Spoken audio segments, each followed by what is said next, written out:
तो 2-3 दिन के बाद रोज मैम नई स्टोरी सुनाते हैं, मजा आता है ना।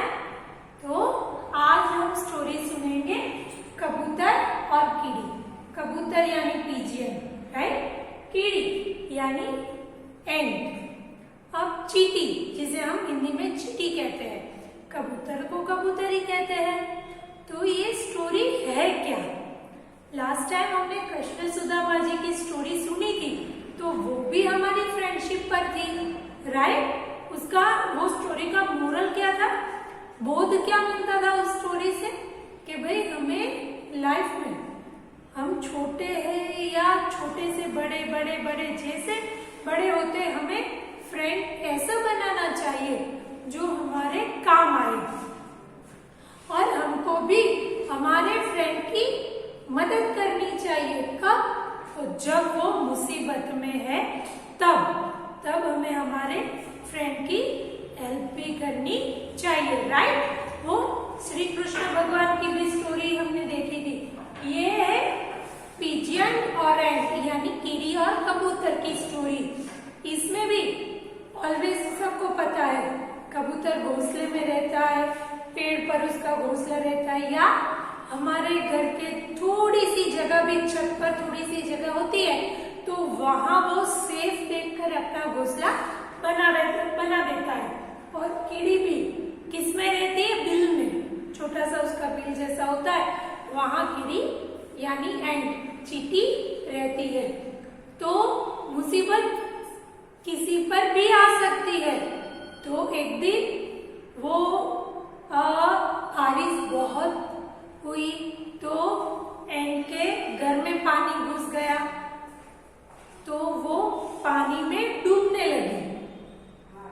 ऊपर से कबूतर ने देखा कि अरे भाई, ये तो तब तक उनकी फ्रेंडशिप नहीं थी, तो कि भाई ये तो मेरी, जो मैं जिस पेड़ के ऊपर रहता हूँ उस पेड़ के नीचे इसका घर है चींटी का, ये चींटी तो पानी में डूब रही है, क्या करूं? तो उसने पेड़ पर से एक पत्ता तोड़ा और नीचे डाला। नीचे डालते ही तो वो चींटी पत्ते के ऊपर आ गई और अपनी जान उसने ऐसे बचा दी। फिर कुछ दिनों के बाद कबूतर का शिकार करने एक शिकारी आया।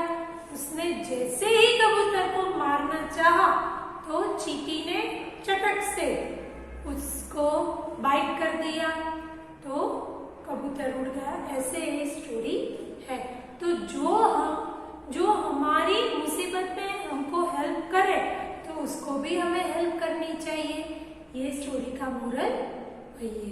तो चलो हम स्टोरी देखें।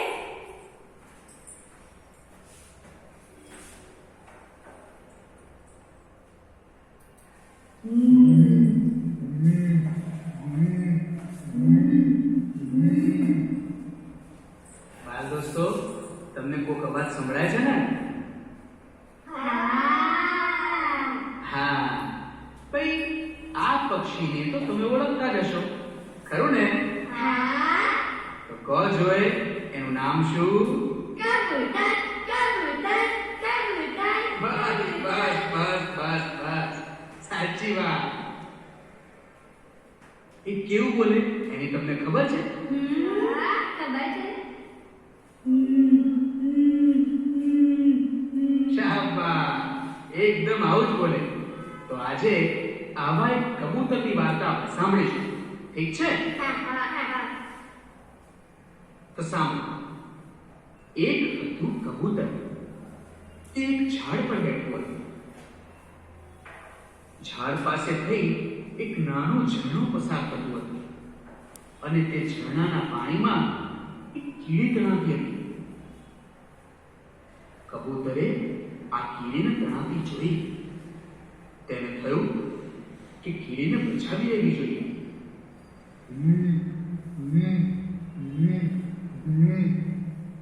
તેણે તે ઝાડનું એક પાંદડું ચાંચ વડે તોડ્યું ને ચાંચમાં લઈ ઉડ્યું.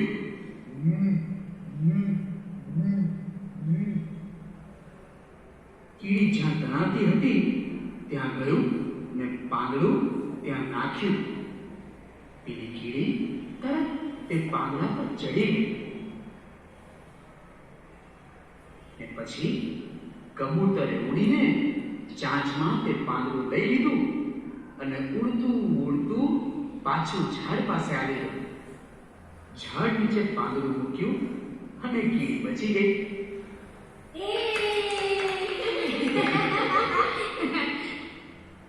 કીડીએ કબૂતરનો આભાર માનતા કહ્યું,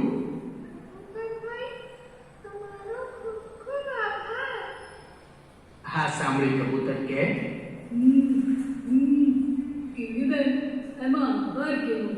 તમને મદદ કરવી એ તો મારી ફરજ કહેવાય.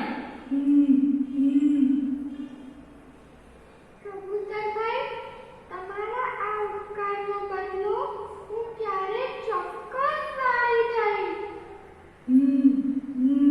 કીડીબેન, અહીં તમે નિરાંતે રહેજો. આજથી તમે અને હું ભાઈ બંધ. હા, ભાઈબંધ.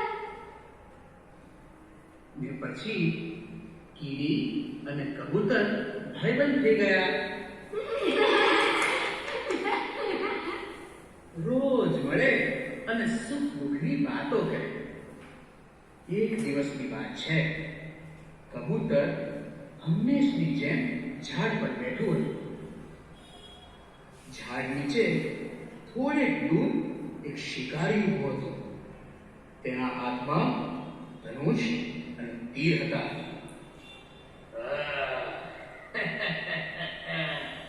મારો શિકાર મરી ગયો. તીર, હવે હું આ કબૂતરને તીર મારીને ઉડાવી દઈશ, મારી નાખીશ અને પછી એને મારા ઘરે લઈ જઈશ. પેલો શિકારી તે કબૂતરને તીર મારવા ઈચ્છતો હતો. કબૂતરનું ધ્યાન તે તરફ ન હતું, પરંતુ નીચે પડતી કીડીબેનનું ધ્યાન એ શિકારી તરફ હતું. કીડીએ વિચાર કર્યો કે આ શિકારીનું તીર છૂટશે તો કબૂતર મરી જશે. મારે કબૂતરને બચાવવું જોઈએ. આમ વિચારી કીડી શિકારીના પગ ઉપર ચડી ગઈ. શિકારીએ કબૂતર સામે તીર તાક્યું ને છોડવાની તૈયારીમાં જ હતો કે ત્યાં તરત જ કીડીએ શિકારીના પગે ચક્કો ભર્યો.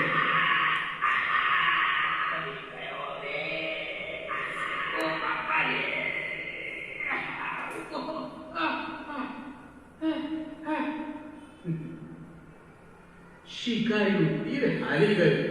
તીર છૂટ્યું તો ખરું, પણ બીજી દિશામાં. કબૂતરને તો લાગ્યું જ નહીં. કબૂતરે આ જોયું ને તરત જ ત્યાંથી ઉડી ગયું.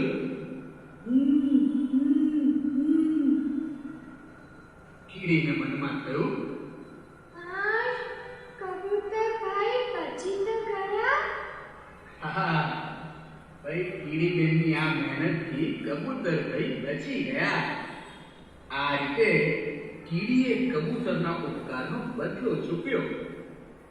એટલે જ કહેવાયું છે, કરે કોઈ જો આપણું કામ, સામે તમે પણ કરજો કામ. કરે કોઈ જો આપણું કામ, સામે તમે પણ કરજો કામ. કરે કોઈ જો આપણું કામ, સામે તમે પણ કરજો કામ. કરે કોઈ જો આપણું કામ, સામે તમે પણ કરજો કામ.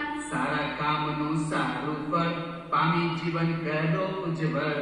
સારા કામનું સારું ફળ પામી જીવન કરો ઉજ્જવળ. શાબાશ! સારા કામનું સારું ફળ પામી જીવન કરો ઉજ્જવળ.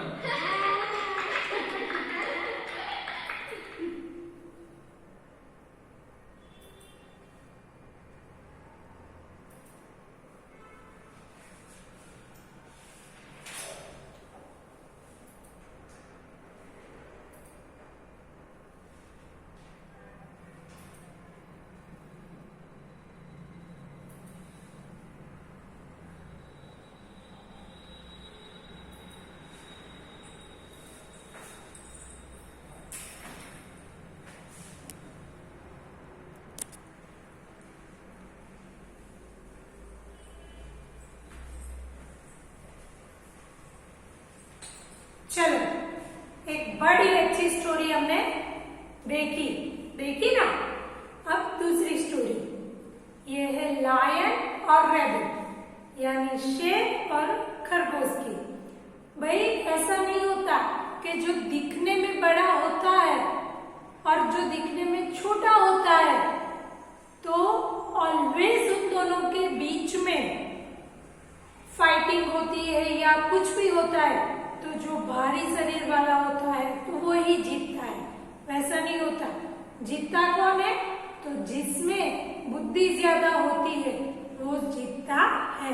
देखो, आप एक बात सोचो, एक लायन और एक खरगोश, बड़ा सा और जंगली जानवर, शाकाहारी जानवर कौन है? तो हम बोलेंगे लायन। खरगोश की हम सभी को, किसी को डर नहीं लगता। खरगोश से डर लगता है? नहीं, कभी नहीं। पर लायन तो केज में भी होता है तो भी हमको वो डर लगता है। तो ये इसकी ही स्टोरी है। चलो देखें कि भाई एक लायन होता है तो खरगोश उसके पास जाता है, कैसे अपने बुद्धि से वो लायन को कुएं में गिराता है। तो ये पूरी स्टोरी देखेंगे। चलो,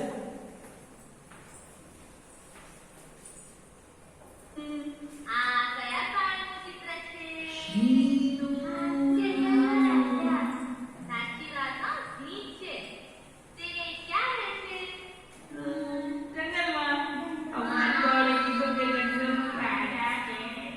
સિંહ જંગલમાં રહે.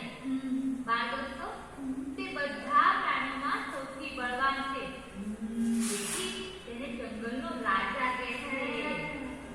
તે આ પ્રાણીનું કયું નામ છે? બોલો જોવે.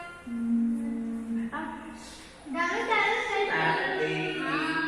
સાચેમાં તમને બહુ ખબર પડે છે. આ સસલાભાઈ છે. બાળ દોસ્તો, આજે હું તમને સિંહ અને સસલાની વાર્તા કહીશ. હા, તો સાંભળો વાર્તા. એક હતું જંગલ. આ જંગલમાં એક સિંહ રહેતો હતો. તે જંગલનો રાજા હતો. તે બહુ જબરો હતો. હા, રોજ વગર વાંકે ઘણા પ્રાણીઓનો શિકાર કરતો અને મારી નાખતો. જંગલના સૌ પ્રાણીઓ એનાથી બહુ ડરતા. એકવાર જંગલના પ્રાણીઓએ આ માટે સભા ભરી. સભાને અંતે બધા પશુઓએ નક્કી કર્યું કે રોજ એક પ્રાણી સિંહને માટે મોકલવું અને સિંહે અન્ય કોઈનો શિકાર ન કરવો. પ્રાણીઓના પ્રતિનિધિ સિંહ રાજા પાસે ગયા અને આ વાત કરી. સિંહ રાજાએ એ વાત મંજૂર રાખી. એક દિવસ સિંહના ભોજન માટે જવાનો એક સસલાનો વારો આવ્યો. સસલો ચતુર હતો. તે મરવા ઈચ્છતો જ નહોતો. તે સિંહ કરતા ખૂબ નાનો હતો. સિંહને તે લડાઈમાં મારી શકે તેવો તો હતો જ નહીં. સિંહને બળથી નહીં પરંતુ કળથી, કરામતથી હરાવવાનો આ સસલાએ નિર્ણય કરી લીધો હતો. ખૂબ વિચારને અંતે તેને ઉપાય જડી ગયો. તે તો રાજી થઈ ગયો. તે સિંહ પાસે જવા ઉપડ્યો, પરંતુ તે નક્કી કરેલા સમય કરતા મોડો ગયો. સિંહ રાજા તો ગુસ્સે થઈ ગયા. સિંહે રાડ પાડી ને બોલ્યો,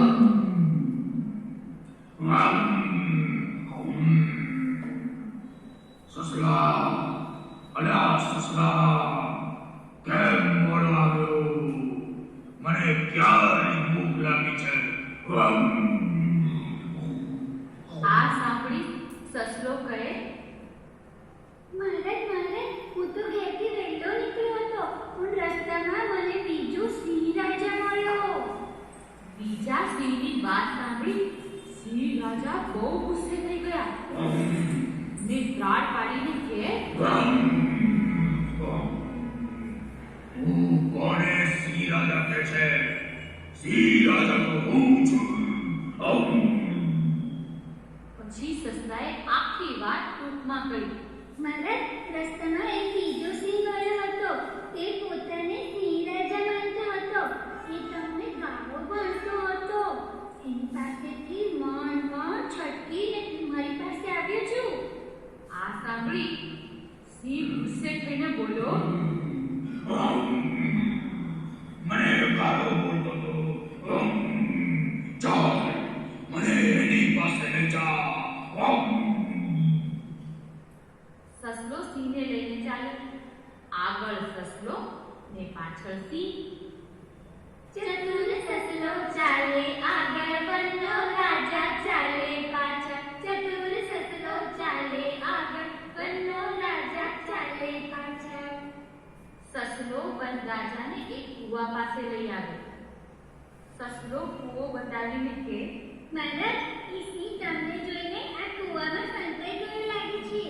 એટલે ત્રાડ પાડી સિંહ કૂવા પાસે ગયો.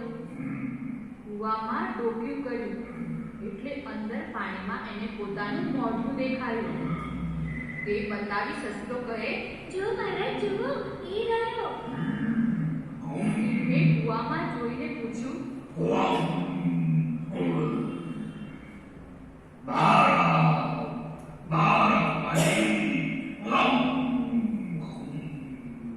કૂવો તો ઊંડો હતો તેથી તેનો પડઘો પડ્યો. બાળ મિત્રો, આપણે જે બોલીએ તે ફરી સંભળાય એને પડઘો કહેવાય. પડઘાનો અવાજ સાંભળી સસલું કહે, મહારાજ, એ પણ તમને કાળજી થઈ છે. આ સાંભળી સિંહે ત્રાડ પાડી. ત્રાડનો પણ પડઘો પડ્યો. સસલો કહે, મહારાજ, એ બહાર નહીં આવે. એમ કરો, તમે જ અંદર જઈ અને એની શિક્ષા કરો. એટલે સિંહે કીધું,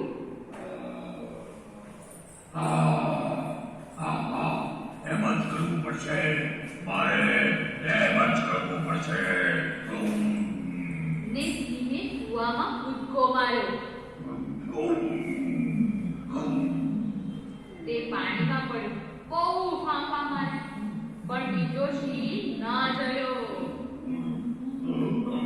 અંદર રહી એણે સસલાને પૂછ્યું,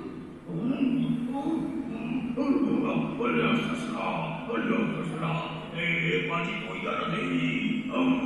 એટલે હસતા હસતા સસલો કહે, એ પહેલા પણ નતો. અંદર તો પાણીમાં તમારો ચહેરો જ દેખાતો હતો. મને બનાવ્યો. સસલાએ સસલાએ મને બનાવ્યો. આ સાંભળી સિંહ ખૂબ ગુસ્સે થઈ ગયો. પણ કરે શું? તે સસલો તો ચાલ્યો જ ગયો. ક્યાં ખબર છે આ શુભ સમાચાર બીજા પ્રાણીઓને આપવા. જોયું ને બાળ દોસ્તો, સસલાએ સિંહને મારી નાખવા કેવી સરસ યુક્તિ કરી. તમને ગમી ને? બોલો, તમને કોના જેવા થવું ગમે? સિંહ જેવા કે સસલા જેવા? હા, તમે તો બહુ ડાયા છો. જે કામ બળથી ન થાય તે કામ કરથી થાય. સમજ્યા ને?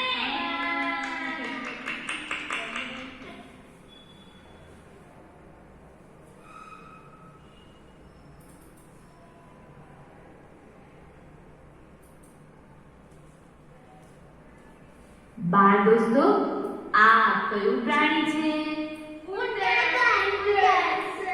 તો સાંભળો, આ વાર્તા છે કુંતરભાઈની. વાર્તાનું નામ છે વાંસળી વાળું.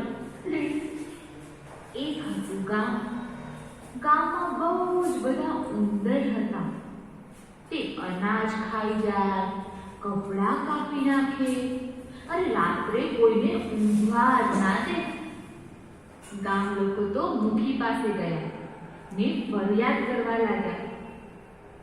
એટલામાં ત્યાં એક વાંસળી વાળો આવ્યો ને તે કહે, હું તમને ઉંદરના ત્રાસમાંથી ચોંટાવું, પણ તમે જો મને 1000 રૂપિયા ઇનામ આપો ને તો. મુખીએ તો તરત હા પાડી દીધી. વાંસળી વાળાએ વાંસળી કાઢી, મોં પર મૂકી ને વગાડવા લાગ્યો. વાંસળી વાળાના સૂર સાંભળી ઘરમાંથી ઉંદરો એની પાછળ પાછળ નીકળ્યા અને વાંસળી વાળો તો ધીમે ધીમે વાંસળી વગાડતો આગળ વધવા લાગ્યો. ત્યાં આગળ આવી એક નદી. વાંસળીવાળો તો વાંસળી વગાડતો નદીમાં ઉતર્યો. હા, ને ઉંદરો પણ બધાય નદીમાં ઉતરી ગયા ને તો પછી ડૂબી ગયા. વાંસળીવાળો તો પાછો આવ્યો ગામમાં, જ્યાં મુખી ને ગામના લોકો બેઠા હતા ને ત્યાં. અને ત્યાં આવીને મુખીને એને કહ્યું, મારું કામ પતી ગયું. લાગુ બાજુના આ સાંભળી મુખીએ કહ્યું, કેવું ઇનામ ને શાનું ઇનામ. વાંસળીવાળો તો કઈ ના બોલ્યો. તેને એક યુક્તિ સૂઝી. એને વાંસળી કાઢી અને વાંસળી વગાડવા માંડ્યો. ગામમાંથી નાના નાના છોકરા દોડતા આવ્યા અને વાંસળીવાળાની પાછળ પાછળ ચાલવા માંડ્યા. વાંસળીવાળો આગળ આગળ ને ગામના છોકરાઓ પાછળ પાછળ. ચાલતા ચાલતા આગળ આવી એક નદી. વાંસળીવાળો વાંસળી વગાડતો વગાડતો નદીમાં ઉતર્યો. છોકરાઓ પણ એની પાછળ પાછળ નદીમાં ઉતર્યા.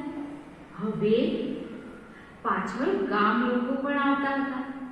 એમણે તો વાંસળીવાળાને કહ્યું, પેલા ઉના કે પેલા ઉના કે ભાઈ આવો વાંચને બચો વાંચી ચાલે બંધ કર, છોકરાઓ પડી જશે અમારા નદીમાં. વાંસળીવાળાએ વાંસળી બંધ કરી દીધી. છોકરા સૌ ભાનમાં આવી ગયા. મુખીએ ઇનામ આપી દીધું વાંસળીવાળાને ને વાંસળીવાળો તો રાજી રાજી થઈ ગયો ને વાંસળી વગાડતો વગાડતો એ તો એના રસ્તે પડી ગયો. મજા આવી ને?